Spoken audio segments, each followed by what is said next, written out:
First tonight, paramedics say heat stroke could have killed a teenage construction worker today. He was found unconscious at a downtown site around 12:30 this afternoon.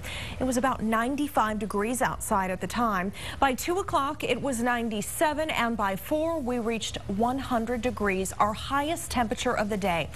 That kind of heat, as we know, can be deadly.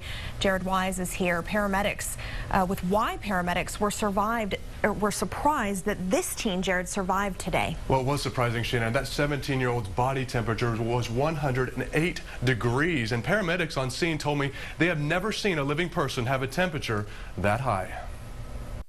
I've been doing this for 14 years, kind of throughout the nation, and this one is probably the worst that I've seen. Around 12:30 Tuesday afternoon, when temperatures were hovering in the mid-90s, paramedics were called to this construction site. They found a 17-year-old construction worker unconscious, suffering from severe heat stroke. His core temperature, like I said, was well above what the human body can withstand. His temperature, 108 degrees. Initially, it was life-threatening. For many people, brain death can begin at 105 to 106 degrees. He said he hadn't been drinking a lot of water, which is something you definitely should do while you're working in the heat.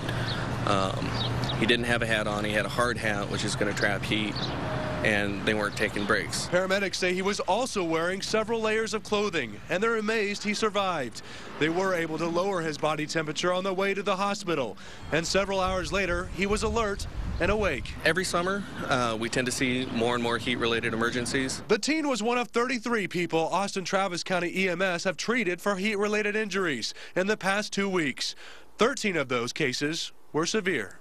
Now, of course, to avoid heat stroke, drink plenty of fluids. Electrolyte water is a good call. Now, avoid alcohol and sugary drinks because they can dehydrate you faster. Now, wear lightweight, light-colored, loose-fitting clothing, and the simplest answer, of course, is to avoid the heat as much as possible. Stay in the air conditioning if you can. Now, officials are not releasing the teen's name. We tried to contact the construction company he may have been working for today, but they had no comment.